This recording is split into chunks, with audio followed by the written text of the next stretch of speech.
Reaffirming its deep-rooted commitment to corporate social responsibility and community welfare, Punjab National Bank (PNB) has contributed 1.20 crore rupees to support ongoing relief and rehabilitation operations in flood-affected regions across Assam. REC Limited, the Maharatna PSU, has quietly completed another clean exit from two project-specific special purpose vehicles. REC Limited subsidiary REC PDCL has transferred two project-specific SPVs, Badla Ramgarh Power Transmission Limited and Shong Tong Power Transmission Limited, to successful bidders on July 29, 2026. HFCL Limited has logged in a sizable export order that will keep its optical fiber cable lines busy through early next year. On July 30, 2026, the company informed the stock exchanges that it has secured an order worth approximately $46.13 million, around 441.53 crore rupees, for the supply of optical fiber cables. The order has come through its overseas wholly owned subsidiary from a well-known international customer. NTPC, India's biggest power producer, has laid out one of its most ambitious growth roadmaps yet. At its annual analyst and investor meet, the company revealed plans to invest roughly 17 trillion rupees, around $178 billion, through fiscal 2037. The money will go into expanding generation capacity with a clear shift in focus toward cleaner sources while still keeping coal in the mix.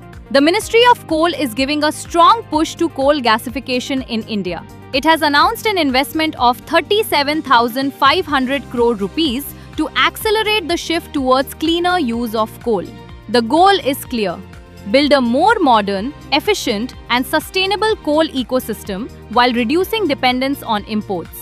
Government-owned NLC India Limited has announced that its wholly owned subsidiary, NLC India Renewables Limited, has received a letter of intent from Gujarat Urja Vikas Nigam Limited for setting up a 900 megawatt solar power project. The project was awarded through a tariff-based competitive bidding process, and the power generated will be procured by GUVNL. Mahanagar Gas Limited has announced its unaudited standalone and consolidated financial results for the quarter ended June 30, 2026. The company's revenue grows 13.9% year-on-year to 2,598 crore rupees, CNG volumes up 9.7%, PNG revenue up 34%. Total income stood 2,628.26 crore rupees, an increase of 13.66%. Engineers India Limited has shared a proud moment. Ms. Ritu Khanna, Chief General Manager and Head of Department Instrumentation at EIL, has been conferred the Women in Technology Award 2026. The award was presented at Automation Expo 2026 held in Mumbai. State Bank of India has successfully raised fresh capital through additional Tier 1 bonds. The bank has allotted 4,691 crore rupees of non-convertible, taxable, perpetual, unsecured Basel III compliant AT1 bonds.